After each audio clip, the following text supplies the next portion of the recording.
नमस्कार दोस्तों, जय श्री राम। दोस्तों, आप सभी का मेरे चैनल में स्वागत है। दोस्तों, आज मैं आप सभी को जो रोज़मर्रा के जीवन में हम सभी की परेशानी आती है, कुछ लोगों का व्यापार में लाभ नहीं हो रहा है, तरक्की नहीं हो रही है, नौकरी नहीं मिल पा रही है, कई तरह की बीमारियां जिनसे हम लोग ग्रसित हैं, घर में धन की कमी है, सुख शांति की कमी है। तो लोग सोचते हैं कि क्या ऐसा पाप हो गया जो हमें धुल नहीं रहा और हम इन सब दोषों को कैसे मुक्त कर सकते हैं। तो मैं एक बहुत छोटी सी विधि बताती हूँ। वैसे आज मैं हनुमान जी के बारे में बताऊंगी कि हनुमान जी की पूजा से उनके किस तरह से पूजा पाठ करें, उनका सुंदरकांड का पाठ आप कैसे करें, उनकी पूजा भक्ति कैसे करें। उनकी पूजा भक्ति से आपके सर्वस्व जो दुख है, पाप है, जो भी अपराध आपसे गलती हुई है, तो आप उनसे क्षमा मांग करके आप अपने जीवन को सुखमय बना सकते हैं। दोस्तों, वो कहते हैं ना कि संकट कटे मिटे सब पीरा, जो सुमरत हनुमंत बलबीरा। अर्थात जो भी इंसान कष्ट में हो, समस्या में हो, कोई भी परेशानी हो, तो आपका जो तुरंत भगवान हनुमान जी का हनुमान चालीसा का पूजा पाठ करने से बजरंग बाण का काम करता है, राम बाण का काम करता है हनुमान चालीसा। आप अपने नित्य पूजा में भी हनुमान चालीसा रोज़ पढ़ें। यदि आप महिला हैं तो वो तो पूजा पाठ करती हैं, लेकिन आप महिला हो, पुरुष हो और बच्चे हों तो हनुमान जी की आराधना जरूर करें। वैसे जो भी आपके आराध्य देव हैं, राम हैं, कृष्ण हैं, शिव हैं, आप उनकी पूजा करें, बिल्कुल करें। आप अपने आराध्य देव की पूजा नित्य प्रति करें, लेकिन हनुमान चालीसा का पाठ आप नित्य प्रतिदिन करें। क्योंकि इंसान कई बार बहुत से समय होता है कि अकेला होता है, या कई बार वो डर जाता है, तो या कोई समस्या है, तो हनुमंत चालीसा का पाठ करने से आपका तत्कालिक संकट नाश हो जाता है। और यदि आप 100 दिन तक लगातार हनुमान चालीसा का पाठ करें तो सारे कष्ट और महासंकट से छुटकारा मिलते हैं। तो वो कहते हैं ना, जो 100 बार पाठ कर होई, छूट ही बंद महासुख हुई। तो जो 100 बार हनुमान चालीसा का पाठ करता है तो उनके बड़े से बड़ा संकट और बड़ा सा बड़ा समस्या समाप्त हो जाता है। तो दोस्तों, मैं आज आपको हनुमान चालीसा का पढ़ने का सही तरीका बताऊंगी। दोस्तों, वैसे तो आप नित्य प्रतिदिन अपने पूजा पाठ के कार्यक्रम में जो भी आप नहा धोते हैं, नहा धोकर स्नान करके अपने पूजा घर में एक ज्योत जलाकर आप हनुमान चालीसा का पाठ करें। अपने पूजा घर में यदि हनुमान जी की तस्वीर नहीं है तो आप उन्हें ज़रूर रखें, तस्वीर रखें या मूर्ति रखें, जैसे भी रखें। और आपके घर में कोई भी समस्या आ रहा है तो आप अपने घर के मुख्य द्वार पर पंचमुखी हनुमान जी की तस्वीर लगाएं। क्योंकि कोई भी संकट और विपत्ति, कोई भी बाधा होता है, मुख्य द्वार से ही आता है। यदि आप कर्ज से डूब गए हैं और आपका कर्ज समाप्त नहीं हो रहा है, आप कुछ काम धंधा बिजनेस करना चाह रहे हैं, आप व्यापार करना चाह रहे हैं और आपके व्यापार में तरक्की नहीं हो रही है और कर्ज पे कर्ज हो रहा है, तो आप 1000 दिन तक सुंदरकांड का पाठ करें। सुंदरकांड का पाठ करने के लिए क्या करना होगा कि आपको मंगलवार के दिन नियम बनाना होगा कि लगातार 1000 दिन आप जोड़ लें हाथ से कि कितने दिन होंगे, 2 महीने, 3 महीने, इस तरह आपको करना होगा। क्योंकि लगातार 2-3 महीने का होगा, उस हिसाब से आपको करना होगा। और वैसे मंगलवार जो अन्य दिन भी कर सकते हैं, तो मंगलवार के दिन ही सुंदरकांड पढ़ने का तो विशेष महत्व होता है। लेकिन लोग तत्कालिक जो बहुत कष्ट में हैं, बहुत परेशानी में है, उनके पास कर्ज भरा हुआ है, तो आपको नित्य प्रतिदिन सुबह शाम जब भी आपके समय हो स्नान ध्यान करके, लेकिन जब आप सुंदरकांड का पाठ कर रहे हैं तो बीड़ी, सिगरेट, खैनी, मांस, मदिरा ये सब नहीं करना होगा। आपको ब्रह्मचर्य का पालन करना होगा, क्योंकि हनुमान जी ब्रह्मचारी थे।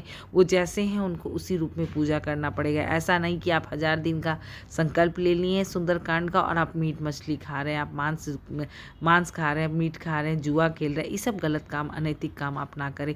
शुद्ध मन से, सात्विकता मन से घर को साफ सुथरा धो धाकर घर के पूजा स्थान में भगवान की प्रतिमा या मूर्ति रख करके एक ज्योत जलाकर, और ज्योत में भी आपको सरसों तेल का दिया जलाना होगा। भगवान की तस्वीर में बूंदी चढ़ाना होगा, बेसन के 2 लड्डू चढ़ाना होगा।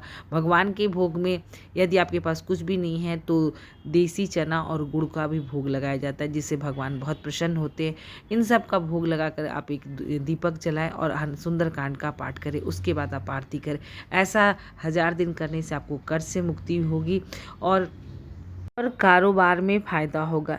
दूसरी पॉइंट मैं ये बताना चाहती हूँ कि आजकल बहुत लोगों के शरीर में बीमारी हो जाती है, कई तरह का रोग होता है, इंसान बहुत इलाज करते हैं तो भी ठीक नहीं होता है। तो आजकल कलयुग में कई तरह की रोग और बीमारियाँ होती हैं, तो रोगों से मुक्ति पाने के लिए आपको बजरंग बाण का पाठ करना पड़ेगा। बजरंग बाण का पाठ आप मंगलवार के मंगलवार कर सकते हैं, मंगलवार और शनिवार को कर सकते हैं, लेकिन इसकी पूजा का समय सुबह या संध्या काल रखना होगा। आप ऐसे नित्य प्रतिदिन स्नान करने के बाद तो हनुमान चालीसा पढ़े ही, साथ में बजरंग बाण का जो पाठ है उसको करने से आपकी शरीर में रोग शोक जो भी होता है वो बीमारियां दूर होती है। सुंदरकांड का तो दोस्तों बहुत महत्व है, मैंने आपको बताया था हनुमान चालीसा पढ़े, सुंदरकांड पढ़े का पाठ करें और बजरंग बाण का पाठ करें। लेकिन यहाँ मैं सबसे ज़्यादा विशेष बात से ये बताना चाहती हूँ कि बच्चों को ज़रूर हनुमान चालीसा पढ़ाएं। मंगलवार के मंगलवार आप मंदिर बच्चों को ज़रूर भेजें। यदि बच्चे भगवान से जुड़े रहेंगे, वैसे आप अपने आराध्य देवता के दिन भी जा सकते हैं। जैसे बहुत लोगों को शिव की भक्ति है तो सोमवार को शिव को जल चढ़ाने चाहते हैं तो चढ़ाएं। मैं वो दूसरे दिन उसकी वीडियो बनाऊंगी शिव भगवान की, लेकिन फिलहाल मैं आज हनुमान जी के बारे में बताना चाहती हूँ कि हनुमान जी की कृपा हम सब पर बनी रहे, यही कामना करते हैं। और हनुमान जी कलयुग में बहुत बड़े उनके पास शक्ति है, उनके पास पावर है। कहते हैं ना, अष्ट सिद्धि नवनिधि के दाता, असवर दीन जानकी माता। माँ जानकी ने जब सीता माँ का हरण हुआ था तब हनुमान जी माँ सीता से मिले थे और उन्होंने राम जी की जानकारी दी थी कि भगवान प्रभु राम आपको ढूंढ रहे हैं। तो इस बात से वो बहुत प्रसन्न हुई थी और उन्होंने उनको वरदान दिया था कि तुम्हें कलयुग में तुम्हारे पास अष्ट सिद्धि होगी और नवनिधि होगी। जो भी भक्त तुम्हारी पूजा पाठ करेगा वो धन सुख शांति ऐश्वर्य और आरोग्य से पूर्ण होगा। इसलिए हनुमान भक्ति आप करें, बच्चों को सिखाएं और बच्चों को नित्य प्रतिदिन पूजा पाठ की आदत डालें। यदि छोटे बच्चे हैं, स्टूडेंट हैं, तो उन्हें माँ सरस्वती की आराधना कराएं, साथ में हनुमान चालीसा का जरूर पाठ कराएं। बेटा हो या बेटी हो, हनुमान जी से ज़रूर जोड़ें, क्योंकि इंसान के जीवन में कई बार ऐसा होता है कि इंसान अकेला होता है या डर जाता है या कोई तत्कालिक कष्ट होता है, तो हनुमान जी को बोलते हैं ना कि कोई काम जय बजरंगबली करके करते हैं, तो हनुमान जी की आप भक्ति ज़रूर करें।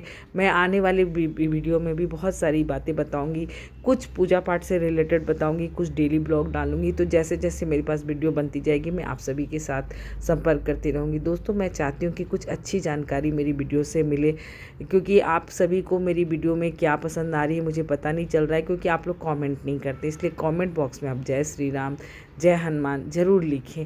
मुझे अच्छा लगता है आप लोगों से बातचीत करना और मेरे पास जो भी जानकारी होती है मैं आप सभी के साथ शेयर करना पसंद करती हूँ। तो दोस्तों, कहते हैं हनुमान जी बहुत ही दयालु होते हैं और आप उनकी पूजा आराधना करें तो आप घमंड से नहीं करें, बिल्कुल ही भक्ति भाव से, विनम्र भाव से उनकी पूजा पाठ करें। यदि आपको कोई भी कष्ट है तो आप हनुमान चालीसा का पाठ करें। और हनुमान चालीसा का पाठ करने के से रिलेटेड और भी 1-2 वीडियो और मैं बताऊंगी कि कहाँ पे किस दिशा में आपको हनुमान जी की तस्वीर रखनी है, भगवान को भोग में क्या लगाना है, वो नेक्स्ट वीडियो में मैं आप सभी के साथ शेयर करूँगी। तो दोस्तों, मैं जाते जाते वीडियो को एंड कर रही हूँ और अंत में यही बताऊँगी कि आप अपने जो नित्य पूजा पाठ में हनुमान चालीसा पाठ करें और मंगलवार के मंगलवार आप सुंदरकांड का पाठ करें। यदि आपके घर में कोई भी समस्या है, कोई भी प्रॉब्लम है, तो बच्चों को हनुमान चालीसा सिखाएं, खुद भी पूजा पाठ करें। घर में कई महिलाएं तो पूजा कर लेती है, लेकिन कुछ पुरुष जो होते हैं वो बिल्कुल पूजा पाठ में विश्वास नहीं करते, तो अपने पतिदेव को भी मंदिर भेजा कीजिए। और यदि बच्चे प्रसाद चढ़ाते हैं तो अच्छी बात, नहीं चढ़ाते तो कम से कम भगवान के दर्शन करने के लिए भी आप मंदिर जाएँ। मंगलवार के मंगलवार मंदिर की पूजा की आरती में सम्मिलित हो। अभी तो फिलहाल बच्चों का परीक्षा चल रहा है, पर आपको जब भी समय मिले सुबह शाम आप मंगलवार को बच्चों को नहला धुला के ज़रूर भेजें, और ताकि भगवान में उनकी आस्था जगी रहे। तो दोस्तों, मिलते हैं नेक्स्ट वीडियो में कुछ नई जानकारी के साथ। तब तक के लिए जय श्री राम दोस्तों।